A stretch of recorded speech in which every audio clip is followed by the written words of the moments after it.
And I do wish that the weather was cooperating with some of those events. If you're thinking Saturday or Sunday, I would take the kids and the family out on Sunday if you have the option for anything that's happening across the GTA and the Golden Horseshoe. We do have a few rain showers that have passed through. People over at Nathan Phillips Court, they're braving that bit of wet weather because temperatures are really comfortable. But as we zoom out, we can see there is a lot of activity happening in southern Ontario. We've got a lot of instability around the lower Great Lakes, and we're going to be dealing with quite a bit of wild weather for Saturday, the first Saturday of December.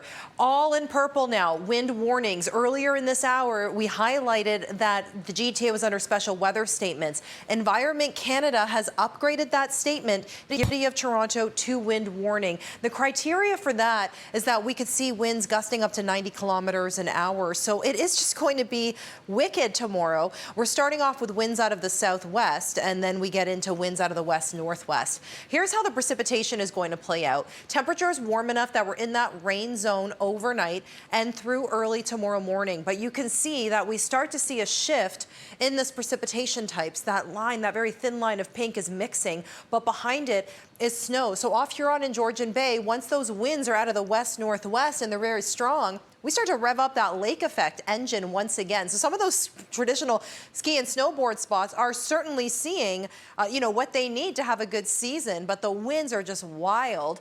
And we've got the potential to see some freezing over on the roads because we're starting off as rain first. That transition is going to be pretty quick tomorrow. Early morning, mild. By the afternoon, by lunch hour, it gets pretty cold.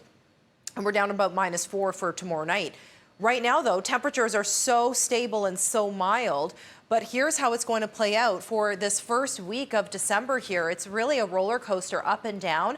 Sunday, Monday, just traditional seasonal, December weather. It's quiet on the radar. The winds will probably still be a bit breezy Sunday, but I doubt we'll see any alerts. Monday, pretty seasonal, and then that rain moves back in for Tuesday. We've had a lot of rain lately, more rain than snow, and I think by December, we're all just kind of hoping for snow so the kids can have some fun. Some mixing for Wednesday, and then temperatures are pretty seasonal for Thursday, Friday. But again, these wind warnings in the city, just be very, very careful tomorrow.